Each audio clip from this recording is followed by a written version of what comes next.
Okay, today is a Saturday. If you are not into a weekend tournament, it's better that you prepare an opening repertoire for when you will be able to play in a tournament, in a weekend tournament, which is one of the most exciting things to do. And unfortunately, for many reasons, we can't do, right? Okay, so I like the books by Lakdawala because he gives a lot of ideas on how to play different openings. But in this case, this is the opening repertoire, something that you can use against whatever black is going to throw at you. It's based on E4, which is really good because E4, by the way, notice how many books has the author written about openings, really a ton. E4 is one of the important moves that teach us about the open games and some ideas about how to be fast in development and don't lose too many times, don't be too greedy. Here you can see that he shows that against e5 he wants to use this bishop opening, which is one e4, e5, bishop c4, but he has an interesting take on the way to play it, because he can play it also with a different move order. And then of course he goes on the Sicilian defense, French defense. With French he will tell you to play the advanced French. For the Caro-Kann, also the advanced Caro-Kann. So you have really a total opening repertoire that covers all your needs against whatever black plays. I will show you at least one game for each of the chapters to give you an idea of why you should have this book, read it and start to practice your own opening repertoire. And let's start with chapter 1, okay? I start chapter 1 with game number 2, played by Shabalov against Parker in 1994. As you can see, the good thing of opening theory is that you can use any game from the past to teach yourself today. And honestly, the fashion of some openings doesn't really matter when you are just an amateur or club player. So e4, e5, knight c3. Again, I told you, the bishop opening would be bishop c4, but Lakdawala is giving you a kind of interesting move order. Knight c3, knight f6, bishop c4, and this is a thing that happens also when you are black. So here you are learning for both sides. Knight takes e4. Wow, what an incredible move. Now, eventually pause the video and try to find which one is the best move for white. I will tell you the best move, it seems, is queen h5. But the first thing you think is why I cannot take back, right? Because there is this d5, okay? So that's a problem. But you say, okay, but I can play this. Takes, takes. And then there is generally this move, f5, okay? And here, black is better because if you notice, it's controlling 1, 2, 3, 4 of your squares. You have to move this again, and to move it, you're going to block something. You are blocking this, you are blocking this, and black has solved all the opening problems, opening the diagonals, is ready to move whatever he wants, and that's the reason this position is slightly better for black. But when you say, oh okay, let's see, I don't need to do that, I don't need to play knight takes e4, right? Yes, you are correct. What happens if I play bishop takes f7? Also, that move is not really good. Let's see why. king takes f7, and you would say, yes, but you see, now I have obliged him to move his king and I take back. And you are right, but d5 again, now he has all the open lines that he needs.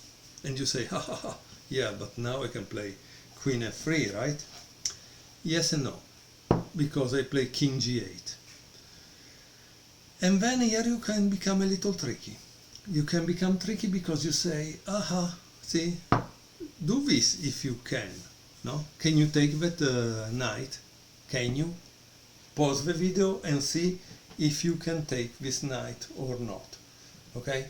You cannot take it, because if you take that knight, he will take on d5, and after bishop e6, queen takes e6, checkmate. Okay, so you cannot take this knight. How do you defend? Well, this has been played already in a game something like nearly, I don't know, 100 and more years ago. Queen d7 is the move. Knight e2, h6, and now black has a good advantage because you got to move this, no? And you go back, but black has the center and easy development. And the rook here will come into the game eventually after black plays king h7. So, as you can see, you don't really want to get back right away that knight, right? So when we are here, no? And he plays knight takes e4, you don't want to take back or do that. You want to play this move, okay? Which is probably the best for this case. Now, black return back with knight d6, defending this, because it's gonna be a checkmate, and attacking this. What are you going to play? Well, that's why you need a book like this one, because it will teach you that queen a5, not a good move. The best move, once more, is going a little back and continue to keep the pressure on this. Notice that now black doesn't have a good position because this is blocked from this. So white is slightly better already at this point. Slightly better doesn't mean that it will be better forever, so you need to capitalize your advantage in some ways. How do you do that? So, you're white. You are still attacking here because you want to give checkmate, but there is a defender. How do you remove the defender? That's the question you must ask yourself now. Boom! Knight b5. Attacking the defender. Obviously, black is not a typical beginner, and he doesn't answer to an attacking move with a defensive move. He attacks too. With what? g6. Why g6? Because g6 allow the problem that is this knight to be solved by this, right? So you are able to develop your bishop too. And so that's why g6 is a good move, okay? And also defended this practically. But white plays queen f3, attacking again, no? What does black play? Black plays f5, okay? He plays f5 because he wants to solve that problem forever. Unfortunately, that problem cannot be solved forever. I'm sorry. How do you attack again? Because in the opening you do developing moves and attacking moves at the same time if you can, okay? And here it's clear because after it takes, this is checkmate. So you need to find a way to protect f7. And so black played this. Queen e7. And now white got a small advantage, we could say, right? Because he was able to take on c7, make black move his king and take his rook. The disadvantage is that white king is still in the center, so that is kind of a problem. b6, d3. Obviously white would like to try to castle in some way. Bishop b7, and now you must understand that you want to play chess and not blitz or bullet in the beginning, because you want to have some ideas. And the ideas here is that if I could put this here, there is nothing to defend. I have won the game, because I mean, I got a rook, I change with a queen. How difficult must then it be to win the game? But I cannot play right now because it would take, right? So how do I make this bishop able to play this move? White here had an idea that was interesting. h4, boom. You see, isn't it great? h4, and that's the idea. But again, now you are black. If you are black, you think, okay, why did he play this move? And then you see the skewer, right? The queen is in front of this and there is nothing that can stop it. What do I do? And black played h6. Now, I'm not saying that h6 is the best. I'm not saying that. But what I say is that no matter if you're black or white, you must ask yourself, what is the reason for my opponent's last move? Because if you ask yourself such a simple question and you are able to enter into your mind's opponent, into the opponent's mind, then you are done, no? You are able to win your game because you will not blunder. But of course, to do this, you need time. It's not that you can do it like snapping your fingers. Obviously now white knew that knight cannot get out alive, and he prefers to give it for one pawn than give it for nothing. Okay? And after black takes, is once more your turn to play.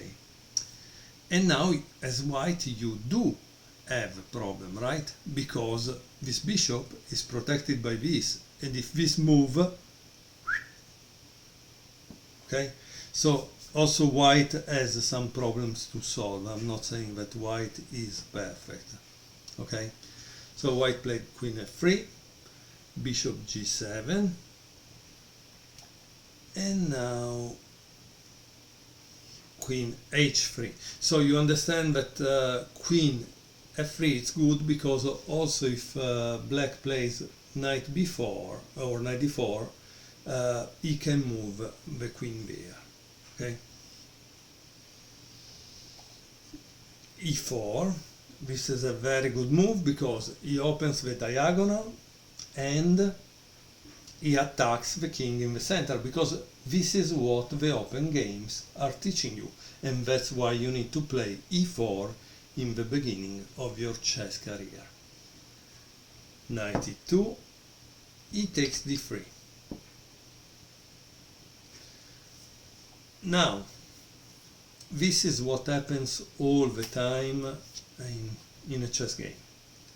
In a chess game you can take with two different pieces, with a queen or with a pawn. Which of the two pieces should you use?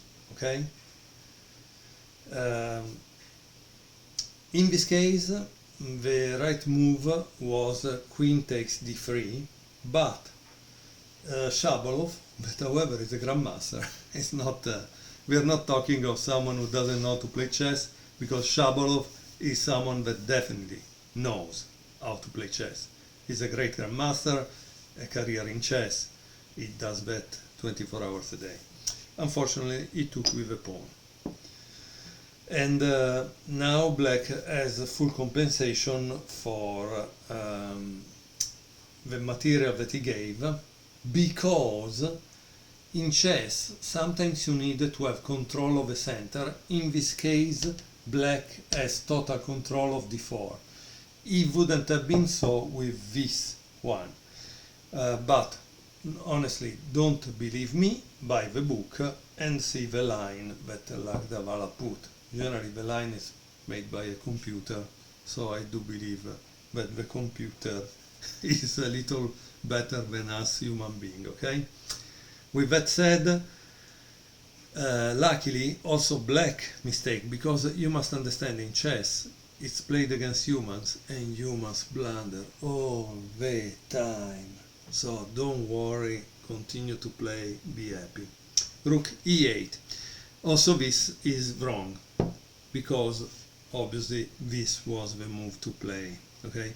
And again, here there is a very long line, more than 10 moves. I'm not gonna give it to you. Buy the book and enjoy it, because that's the good thing that happens when you buy a book, that you can enjoy all these long variations. And if you don't enjoy them, I'm sorry for you. In any case, bishop d1 again is not the right move.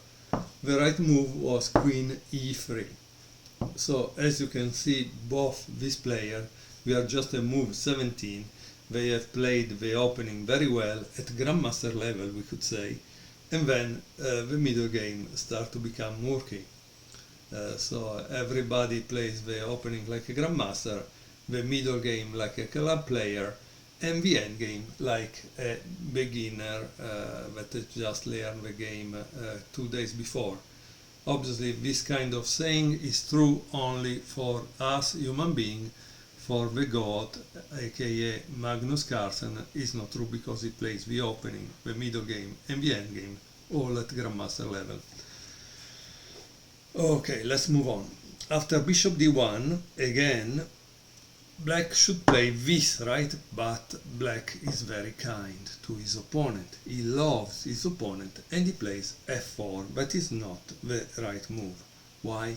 Because white takes on f4, and that's great.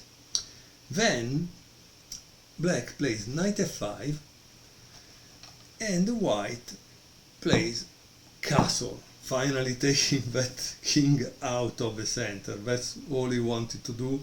He couldn't go on the queen side, that was the only way to go. So it wasn't so difficult to avoid to make a mistake this time. Black obviously says, okay, I grab this pawn because grabbing a pawn seems the natural and good thing to do.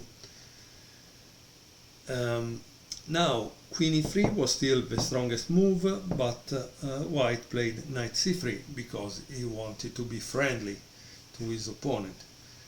Knight d4, and now finally we see white fighting in the center with knight e4. So now why you say this move is good? Because the light square bishop of the opponent is now deprived of the control of this long diagonal. So you see how important this move becomes, and how important is the fact that there is not a pawn here to prevent that. As you can see, sometimes we also can see how strangely the position change in hindsight, and understand how important was to have a pawn in a certain place. But it's okay. Okay, so what does black do? Bishop takes e4, d takes e4, and g5. Obviously white has to go back. Bishop g3, queen takes e4, rook c1, and this is interesting because it's kind of dangerous if he moves this. It's kind of interesting move because it's cutting the king out and also removing the rook from the diagonal, the direct diagonal, okay? Rook e6, bishop g4, knight h, f5. bishop c7, king e7, and bishop takes b6. Wow, great move, great move. So why you cannot take this? Why you cannot take this bishop? I will not tell you. Luckily it's not a 10 move variation, it's something very simple. Again, once more a skewer, okay? This would go here, if this is not here, it's here, this goes here, you have lost this. So that's why, okay? So that's why that is a good move, good move. h5, and once more, boom, a good move by Shabalov, bishop takes h5, queen f4, now it could be attack, you say, but it's white to move, and white finally decides to bring the queen back into the game with queen a3 check, knight d6, rook c e1, bishop e5, g3, queen d2, and now there is the final move of the game. Let's see if you can find it. If you can't, let me explain it to you. He plays queen a8. Great move. So do you see this? So once you take the other diagonal, the game is over, right? So again, we have a defender, queen f7, knight f7, bishop c5, another defender, bishop d6, rook d1, knight e2 check, king g2, queen c2, and boom, white wins a lot of material and wins the game. I hope you enjoyed this beautiful game. There are more games in this book. By the way, from game 3 it starts to actually show bishop c4 as a second move, and I will show you I will try to show you one games per chapter to make you understand how good is this book and this repertoire for white.